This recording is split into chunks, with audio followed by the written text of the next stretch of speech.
Hello friends, आज हम start करने वाले हैं lecture number 4 engineering mathematics unit number 2 के लेक्चर नंबर 4।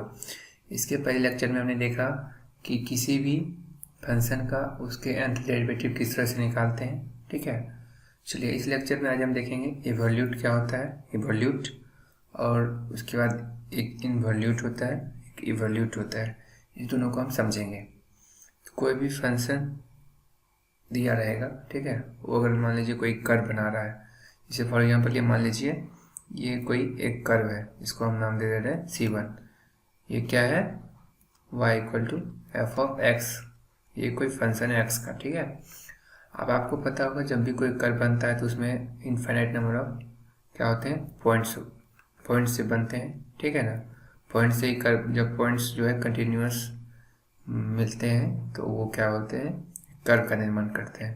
तो मान लीजिए इस पॉइंट्स का मैंने नाम दे दिया P0, ये P1 हो गया आपका, ये P2 हो गया, dot dot dot dot Pn हो गया। ठीक है, अब मान लीजिए हर एक पॉइंट के कॉरस्पॉन्डिंग जो है इसका, ये कोई सेंटर है।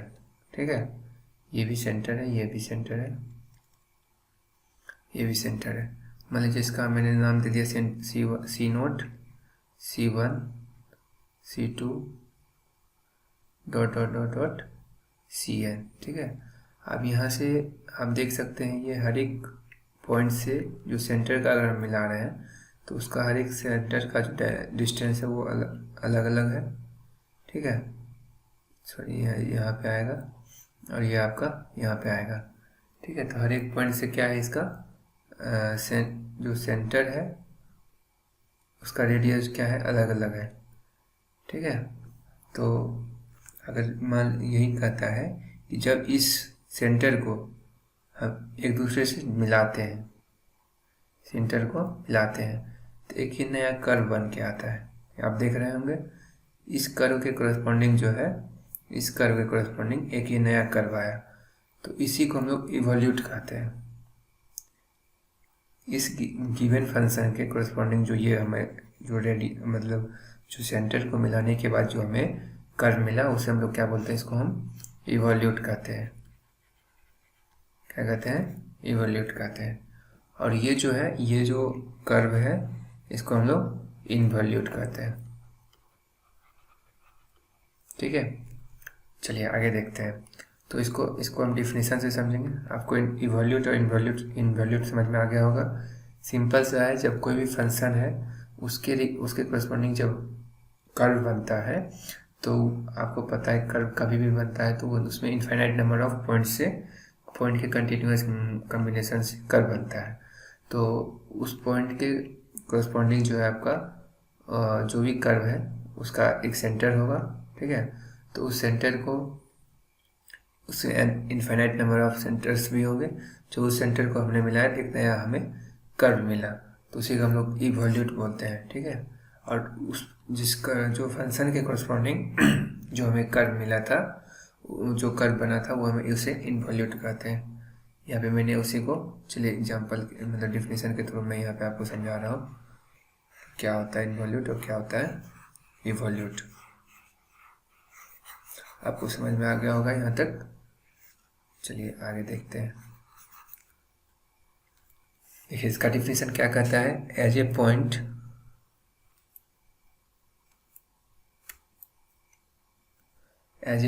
P moves along a given curve C1, the center of curvature corresponding to P describe another curve C2. This curve C2 is known as the evolute of given curve and C1 itself is called involute of the CO2. कहने का मतलब ये था, ये जो function था y equal to F x, ठीक है, इस पे ये जो पॉइंट्स थे, जो पॉइंट्स मैंने लिखा था P0, P1, P2, P3 dot dot dot Pn तक जो मैंने लिखा था, और इसके जो कोरस्पॉन्डिंग जो सेंटर थे उस सेंटर को मिलाने के बाद हमें एक नया कर्व मिला था जिसको यहाँ पे C2 कहा गया है। तो इसी C2 को हम लोग कहते हैं इनवोल्यूट। ठीक है, इवोल्यूट बोलते हैं। और इसको क्या बोलते हैं, C1 को इनवोल्यूट बोलते हैं। जो कि इसको मैंने बहुत ही आसान भाषा में यहाँ पे आप देख रहे हैं, इवोल्यूट का डिफिनीशन मैंने लिख दिया है, आपको समझ आ ही रहा होगा। चलिए आगे देखते हैं। चलिए उसी को मैं एक और मतलब सिंपल वे में इसको और करके समझ सकते हैं इस डिफिनेशन को कैसे लिखा जाता है। The locus of A centre of curvature of A given curve is called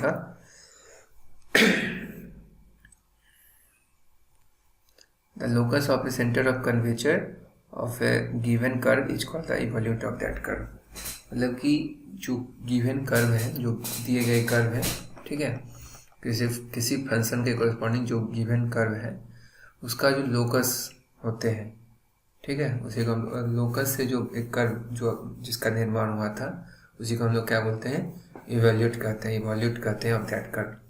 तो देखिए अब जो है उसको निकालने का क्या क्या मेथड है, उसको हम कैसे निकालते हैं, उसका स्टेप बाय स्टेप देखेंगे। तो यहाँ देखिए मान लीजिए कहा गया है कि if x bar and y bar be the centre of curvature, मतलब कि उसका सेंटर ऑफ कर्वेचर है, उसका कोऑर्डिनेट निकालेंगे। तो उसका कोऑर्डिनेट का फॉर्मूला देखिए जो जैसे दिया गया है आपको, X bar equal to X minus D Y by D x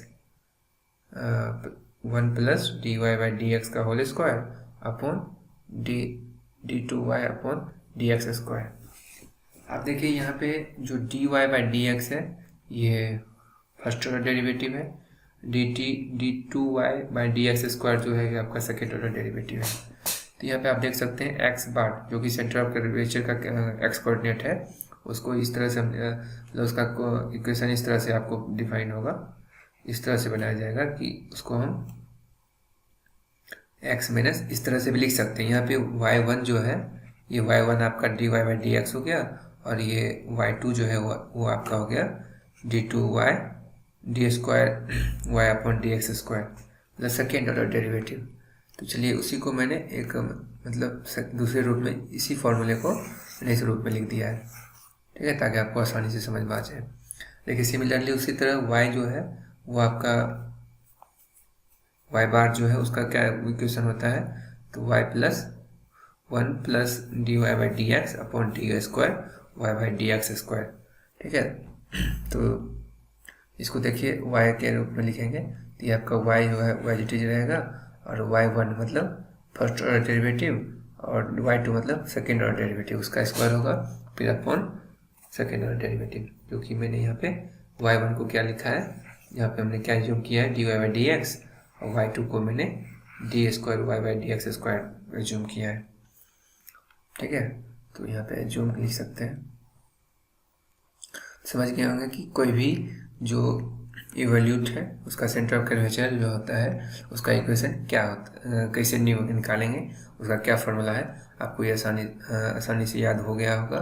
और अगर नहीं याद हो रहा है तो आप इसको आसानी से समझ सकते हैं, बहुत शॉर्ट तरीका से मैंने इसको समझाया y1 और y2 के रूप में, तो आप इसको एक बार डिवाइड करके समझ लीजिएगा। अब देखिए हम जब उसका सेंटर ऑफ कर्वेचर का जो इक्वेशन है उसको कैसे निकालते हैं, उसका वर्किंग रूल क्या है, कैसे निकालते हैं क्या है, जब मतलब कोई कर्व है उसको कैसे उसका इक्वेशन निकालते हैं सेंटर ऑफ कर्वेचर का, वो देखते हैं। देखिए मान लीजिए कहा गया है कि let y equal to F x be a given curve. मान लीजिए कोई एक y इक्वल टू एफ एक्स जो है क्या एक कर्व है, ये मान लीजिए कर्व है y equal to F x, ठीक है। अब इसमें अगर हमको सेंटर ऑफ कर्वेचर निकालना है या उसका लोकस निकालना है तो वो हम कैसे निकालेंगे, वो या उसका इक्वेशन कैसे निकालेंगे वो हम आज समझते हैं, उसको स्टेप बाय स्टेप समझेंगे। तो पहले क्या करना है, जो कर्व दिए गए, जो फंक्शन दिए गए हैं उसको डिफ्रेंशिएट करना है, किसके रिस्पेक्ट में, एक्स के रिस्पेक्ट में। तो हमें d Y by D x मिलेगा, ठीक है। चलिए नेक्स्ट स्टेप क्या कहता है हमारा, फिर से इसी फंक्शन को दूसरे मतलब 2 बार डिफ्रेंशिएट करेंगे, एक बार में जो आएगा उसको लिख के रखेंगे, और फिर सेकेंड टाइम जो आएगा उसको हम मतलब सेकेंड ऑर्डर डेरिवेटिव्स के मतलब सेकेंड बार इसको डिफ्रेंशिएट करेंगे तो सेकेंड ऑर्डर डेरिवेटिव आ जाएगा। तो अब इसको हम क्यों निकालते हैं आपको समझ में आ ही गया होगा, क्योंकि अकॉर्डिंग टू फार्मूला जो सेंटर ऑफ कर्वेचर का फार्मूला है उसमें आपने देखा कि उसमें आपको d Y by D x में निकालने मतलब उसमें पूछता है निकालने को, और दूसरी बात है कि d square y by D x square मतलब सेकेंड ऑर्डर डेरिवेटिव भी आपको निकालना होगा। तो पहला इसका वर्किंग मतलब रूल क्या है, सबसे पहले जो फंक्शंस जो कर्व दिए गए हैं उसके फंक्शंस को 1 टाइम डिफ्रेंशिएट कीजिए, उसको इक्वेशन नंबर 1 मान लीजिए, फिर सेकेंड टाइम उसको फिर से डिफ्रेंशिएट कीजिए, तो इसको इक्वेशन नंबर 2 मान लीजिए। अब देखिए अब इसमें क्या करना है आपको, अब मतलब जो y1 और y2 आया, मतलब कि फर्स्ट ऑर्डर डेरिवेटिव आया, सेकेंड ऑर्डर डेरिवेटिव आया, उसको क्या करना है, पुट कर देना है x बार और y बार के फॉर्मूला में और y बार के फॉर्मूला में। तो y यहाँ पे आप देख सकते हैं जो x बार का फॉर्मूला था हमने पढ़ा था x minus y1 into 1 plus y1 का whole square upon y square y2, and y bar का फॉर्मूला हमने पढ़ा था y प्लस 1 प्लस y1 का होल स्क्वायर अपॉन y2। ठीक है, अब इसमें थर्ड स्टेप में क्या करना है आपको, eliminate x from x bar and y बार। अब जो x बार और y बार के फॉर्मूला में जो हमने जब इसको डिफ्रेंशिएट करके पुट किया वैल्यू को, तो उसमें हमको क्या करना है, x को एलिमिनेट कर देना है। अब जो उसके बाद जो रिजल्ट आएगा हमें क्या आएगा, लोकस ऑफ फंक्शन x किसके रिस्पेक्ट में आएगा, उसका फंक्शन क्या रहेगा लोकस का, तो वो x और y बार के रिस्पेक्ट में रहेगा। और यहाँ पे हमको एक नोट पॉइंट क्या रखना है कि जो x बार है और y बार है उसको x और y के रिस्पेक्ट में क्या करना है, उसको रिप्लेस कर देना है। मतलब जहाँ पे x है, x बार है वहाँ पे x लिख दीजिएगा, और जहाँ पे y बार है वहाँ पे y लिख दीजिएगा। ठीक है, आगे देखिए hence the absolute of y equal to f of x। उसके बाद जो हमें क्या नहीं मिलेगा, y equal to f of x हमें मिल जाएगा आसानी से। जो मतलब जो हमारा फंक्शन है उसका एब्सोल्यूट हमें उस फंक्शन का जो इक्वेशन है वो हमें मिल जाएगा। तो चलिए इसको आसानी से और समराइज करके समझते हैं। सबसे पहला स्टेप ये कहता है कि पहला स्टेप में सबसे पहले जो कर्व दिए गए हैं y equal to f of x, इसमें आपको वन टाइम डिफ्रेंशिएट करना है। ठीक है, पहला स्टेप में आपको dy बाई डी एक्स निकालना है। सेकेंड स्टेप में फिर d2y by D x square निकालना है। उसके बाद थर्ड स्टेप में क्या करना है आपको, जो उसका इक्वेशन था x बार और y बार का, x bar and y bar का, उसमें आपको इस दोनों का वैल्यू पुट कर देना है। देन उसके बाद आपको पुट करने के बाद उसमें जो है x को क्या करना है, एलिमिनेट कर देना है x बार से और y बार से। और फिर लास्ट में क्या करना है आपको, जो x बार है उस और y बार है उसको x और y से रिप्लेस कर देना है। बस इतना ही करना है, इतना सिंपल सा है। चलिए इसको एग्जाम्पल से समझते हैं।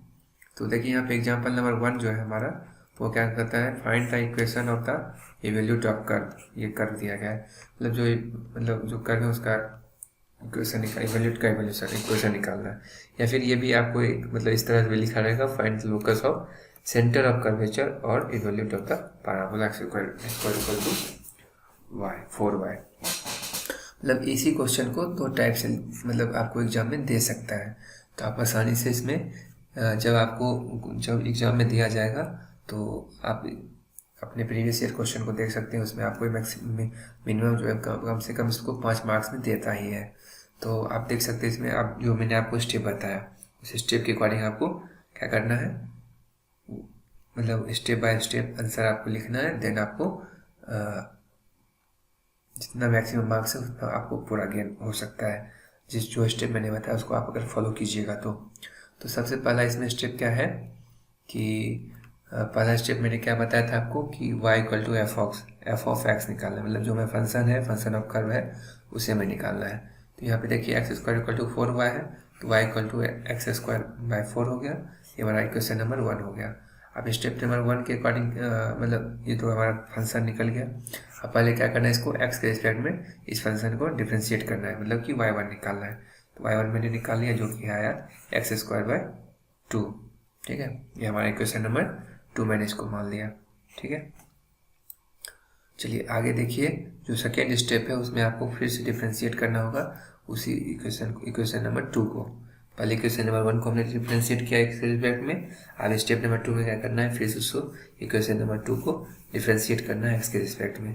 तो उसके बाद आपको क्या आएगा, y इक्वल टू 1/2। ठीक है, तो देखिए अब तीसरा स्टेप क्या कहता है।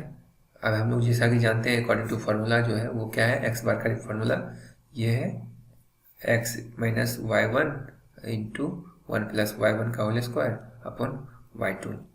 तो y1 और y2 आप समझ ही रहेंगे। y1 क्या है, फर्स्ट ऑर्डर डेरिवेटिव है, और y2 जो है आपका सेकेंड ऑर्डर डेरिवेटिव है। तो यहाँ पे मैंने x1 और x2 का वैल्यू पुट कर दिया। किसकी मदद से किया? तो इक्वेशन नंबर 1 और 2 के जो हमें जो मिला था, ठीक है, उसके कोरस्पॉन्डिंग जो है हमें यहाँ पे पुट कर दिया। अब जो है हमें लास्ट में x बार और x बार का वैल्यू निकल गया। सिमिलरली उसी तरह से y बार में भी हम जो y है और जो y1 है y2 है उसका वैल्यू पुट कर देंगे। तो आप समझ रहे होंगे कि जो भी यहाँ पे मैंने जो भी ये y और y1 y2 का जो वैल्यू पुट किया है वो इसी तीनों की मदद से पुट किया है। इक्वेशन नंबर 1, इक्वेशन नंबर 2, ये इक्वेशन नंबर आपका 3 हो गया, ठीक है। चलिए सॉरी, यहाँ पे आपको थोड़ा देख सकते हैं ये इक्वेशन में थोड़ा मिस्टेक हो गया नंबरिंग में, कोई ना। तो यहाँ पे आप देख सकते हैं इक्वेशन नंबर 1, 2 और 3 की मदद से मैंने इक्वेशन नंबर 4 और 5 बनाया, जो कि आपको x और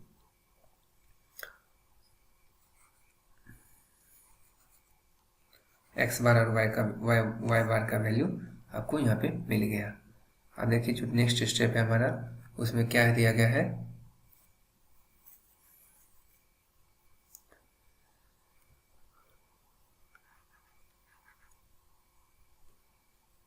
y bar minus 2 equal to 3/4 x square, ठीक है, 3/4 एक्स स्क्वायर।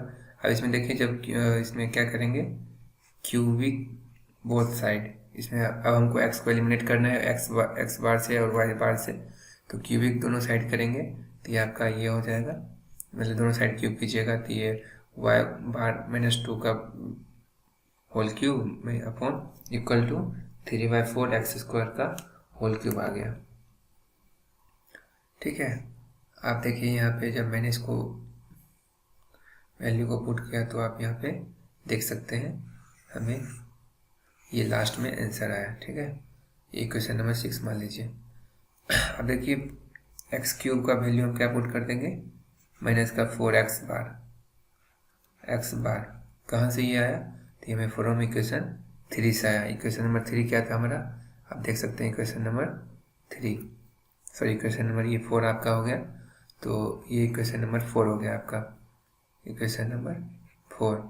इक्वेशन नंबर 4 से मैं आया यहाँ पे, इससे पहले देख इक्वेशन नंबर 4 से जो है एक्स क्यूब का वैल्यू आप आसानी से एक्स क्यूब का वैल्यू यहाँ से आप निकाल सकते हैं।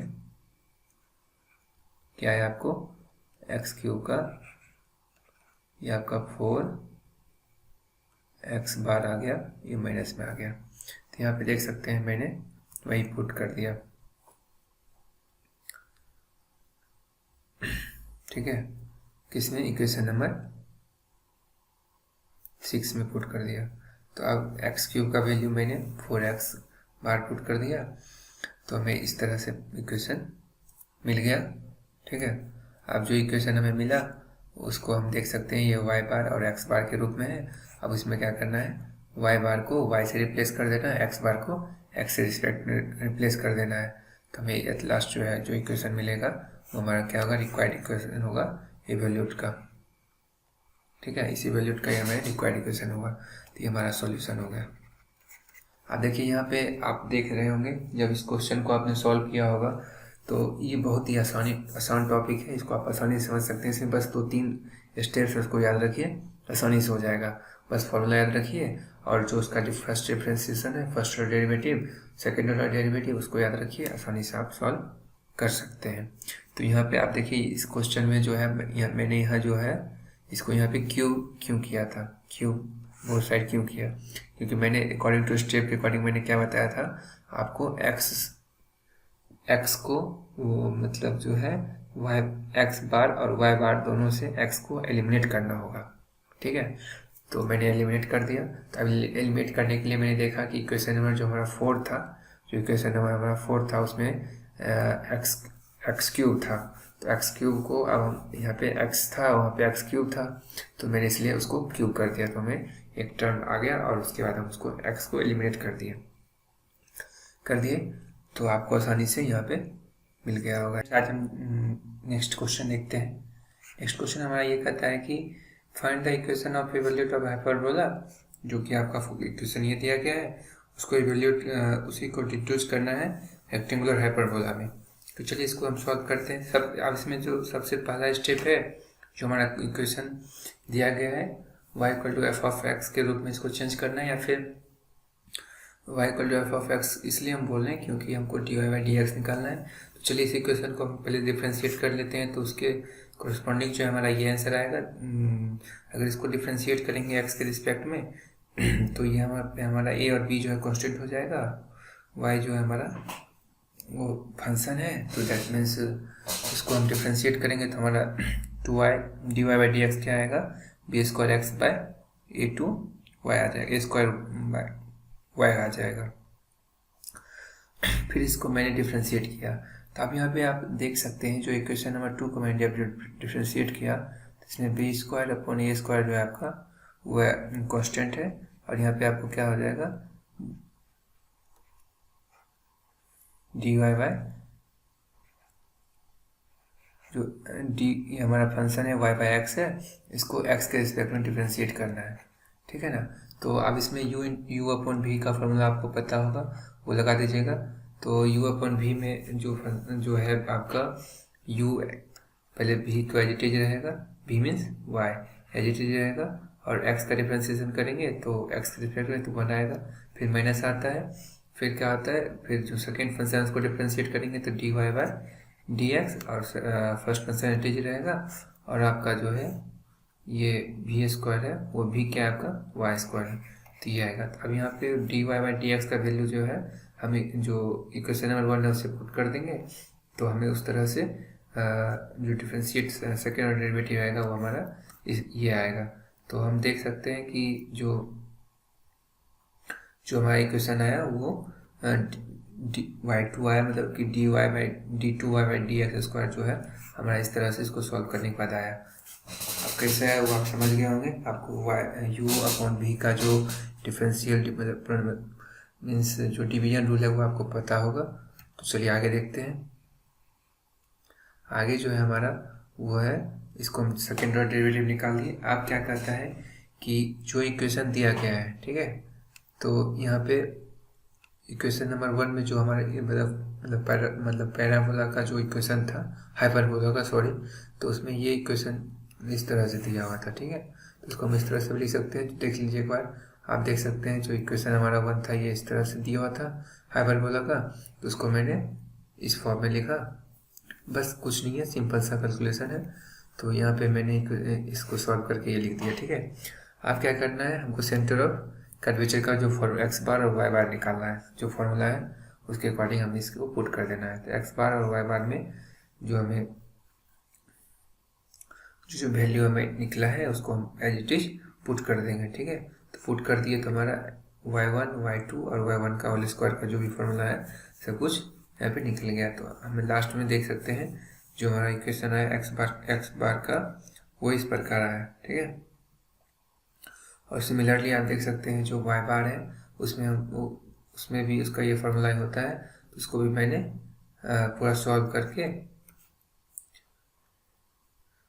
आप यहाँ पे देख सकते हैं लास्ट में आपको ये इक्वेशन आया, ठीक है। ये जो आंसर है, अब एक्स बार और वाई बार का वैल्यू आ गया। तो अब एक्स मतलब जो इक्वेशन नंबर 4 है और इक्वेशन नंबर 5 है उसे हम एक्स स्क्वायर और उसमें वाई स्क्वायर का टर्म आया, तो मतलब एक्स स्क्वायर वाई स्क्वायर है, तो उसको हम क्या करेंगे, एक्स स्क्वायर को इक्वेशन नंबर 4 से निकाल लेंगे तो हमारा ये आएगा, ठीक है। इक्वेशन नंबर 4 आप देख सकते हैं जो यहाँ पे इक्वेशन नंबर 4 है, यहाँ पे अगर हमको ये एक्स क्यूब है तो इसको इसमें हम क्या करेंगे, एक्स स्क्वायर का वैल्यू निकालेंगे। अब एक्स स्क्वायर का वैल्यू क्यों निकालना है, क्योंकि हमें पता है कि जो हाइपरबोला का जो इक्वेशन दिया गया है वो एक्स स्क्वायर होता है, इसलिए हम यहाँ पे एक्स स्क्वायर निकालते हैं। तो एक्स स्क्वायर निकालने के लिए इस दोनों साइड क्या करेंगे, इसको यहाँ पे 2/3 से मल्टीप्लाई कर देंगे दोनों के पावर से, 2/3 से मल्टीप्लाई कर देंगे तो हमें जो है ये पूरा जो है इस तरह से निकल जाएगा। तो एक्स स्क्वायर का वैल्यू आ गया और वाई स्क्वायर का भी वैल्यू हमें यहाँ पे फाइंड हो गया। आप देखिए जो हमारा जो पैराबोला का इक्वेशन था हाइपरबोला का वो इस प्रकार से था, तो मैंने यहाँ पे एक्स स्क्वायर वाई स्क्वायर का वैल्यू यहाँ पे पुट कर दिया। अब जो हमारा जो required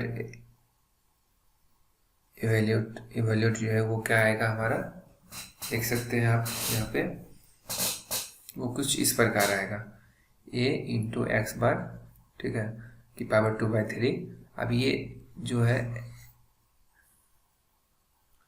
minus B Y bar 2/3 और equal to a square plus b square की पावर 2/3।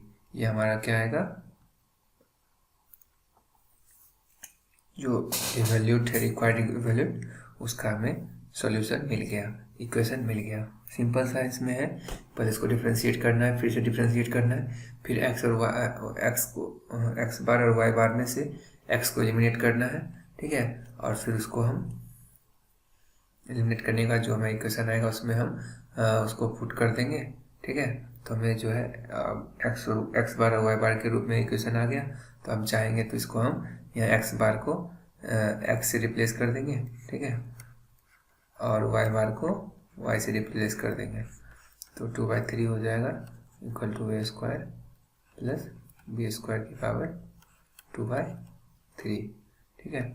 अब देखिए हमें जो कहा गया रेक्टेंगुलर हाइपरबोला, तो रेक्टेंगुलर हाइपरबोला में अगर ए इक्वल टू बी कर दे तो हमें रेक्टेंगुलर हाइपरबोला मिल जाएगा। तो इसी इक्वेशन में मैंने ए इक्वल टू बी मतलब एक जगह पे बी कर दिया और बी एक जगह पे कर दिया।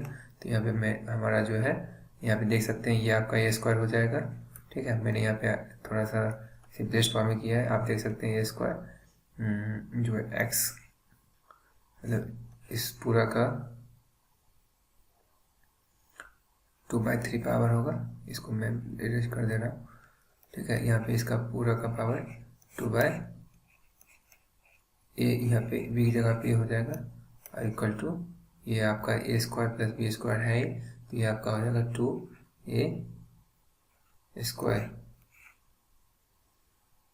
ए स्क्वायर प्लस ए स्क्वायर प्लस ए स्क्वायर आपका हो जाएगा 2a स्क्वायर पावर 2/3 हो जाएगा। तो यहाँ पे आप देख सकते हैं इस तरह से आपको क्या, देखिए इसको क्लियर देखें तो ए एक्स की पावर 2/3 है ना, ए एक्स की power 2/3 minus a b y है तो बी को मैंने ए मान लिया, 2/3 हो गया।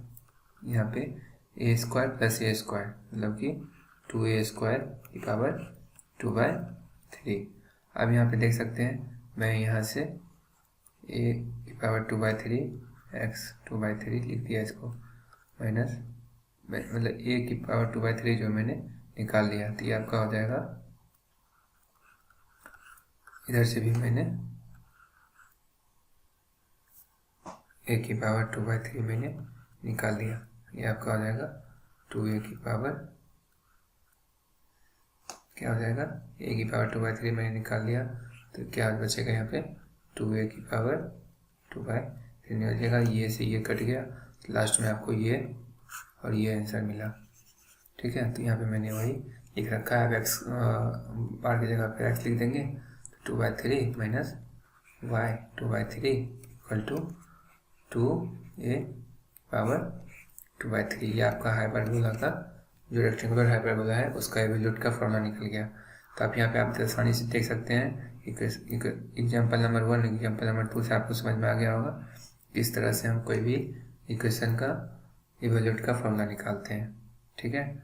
एक बार फिर से मैं इसको समराइज कर दे रहा हूँ कि मतलब जो भी इक्वेशन हमें दिए गए हैं उसको उसमें क्या करना है, सबसे पहले हम उसको डिफ्रेंशिएट करेंगे 1 टाइम, फिर 2 टाइम डिफ्रेंशिएट करेंगे और फिर उसके बाद जो सेंटर ऑफ कर्वेचर का जो फॉर्मूला है उसमें उसको जो भी वैल्यू आएगा dy/dx का और d2y/dx स्क्वायर का, उन दोनों का वैल्यू पुट कर देंगे। देन आपको जो आएगा एक इक्वेशन मिलेगा, ठीक है। इक्वेशन में आप देख सकते हैं वहाँ पे एक्स का अगर टर्म है तो एक्स के टर्म को एलिमिनेट करेंगे, चाहे उसमें क्यूबिक करना पड़े या फिर जो हमें एक्स का वैल्यू कहीं से निकल रहा है तो एक्स को एलिमिनेट करने के लिए उसको एलिमिनेट कर देंगे एक्स बार और वाई बार से। फिर उसके बाद हम उसको क्या करेंगे, इक्वेशन में जो हमारा इक्वेशन आएगा उसको हम उस तरह से लास्ट में एक्स बार और वाई बार के रिस्पेक्ट में आएगा। जब एक्स को एलिमिनेट करेंगे तो फिर उसमें क्या करेंगे, एक्स बार और वाई बार को एक दूसरे में एक्स और वाई से रिप्लेस कर देंगे। दैट मीन्स हमारा जो है इक्वेशन आ जाएगा। चलिए वीडियो देखने के लिए बहुत बहुत धन्यवाद। थैंक यू, मिलते हैं नेक्स्ट लेक्चर में।